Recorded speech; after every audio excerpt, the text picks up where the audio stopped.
Hi friends, welcome to me Konaseema రుచులు. ఈరోజు మన ఛానల్లో కార్న్ శాండ్విచ్ ఎలా తయారు చేసుకోవాలో తెలుసుకుందాము.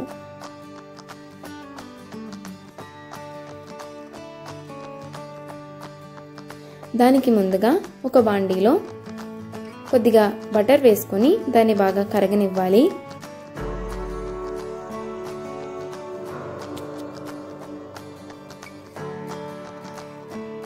ఇలా కరిగిన తర్వాత ఇందులో కొద్దిగా ఉల్లిపాయ ముక్కలను వేసుకొని బాగా వేపుకోవాలి. ఇవి వేగిన తర్వాత పచ్చిమిర్చి ముక్కల్ని కూడా వేసుకొని వేపుకోవాలి. ఇప్పుడు దీనిలో టమాటా ముక్కలు మరియు క్యాప్సికమ్ ముక్కలు కూడా వేసుకొని మొత్తం అంతా బాగా కలిసేలాగా కలుపుకుంటూ ఉండాలి.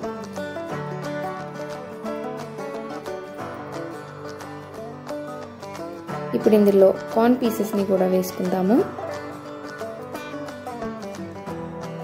ఇప్పుడు ఇదంతా కూడా బాగా కలిసేలాగా కలుపుకోవాలి.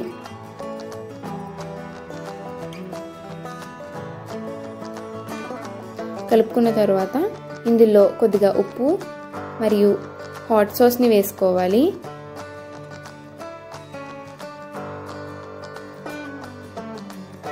వేసుకున్న తర్వాత ఈ రెండింటిని కూడా వీటిలో బాగా కలిసేలాగా కలుపుకోవాలి. ఇప్పుడు గ్యాస్ మీద ఒక ప్యాన్ పెట్టుకోవాలి. ఈలోపు బ్రెడ్ మీద బటర్ పూసుకొని దాన్ని ప్యాన్ మీద వేసుకొని దాన్ని లైట్గా ఫ్రై చేసుకోవాలి.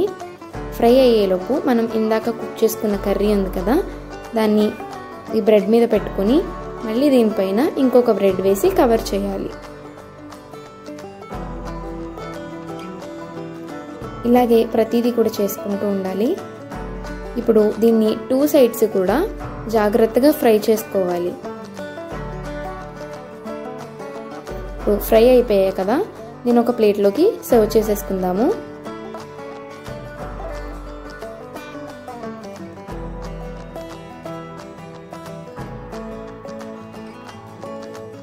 చూసారు కదా, ఎంతో టేస్టీ అయిన కార్న్ శాండ్విచ్ రెడీ అయిపోయింది. మీకు ఎలా వచ్చిందో కమెంట్ సెక్షన్లో తెలియచేయగలరు. If you like the video please like, share and subscribe. మా నోటిఫికేషన్ కోసం పక్కనే ఉన్న బెల్ ఐకాన్ని క్లిక్ చేయడం మర్చిపోవద్దు. Thanks for watching.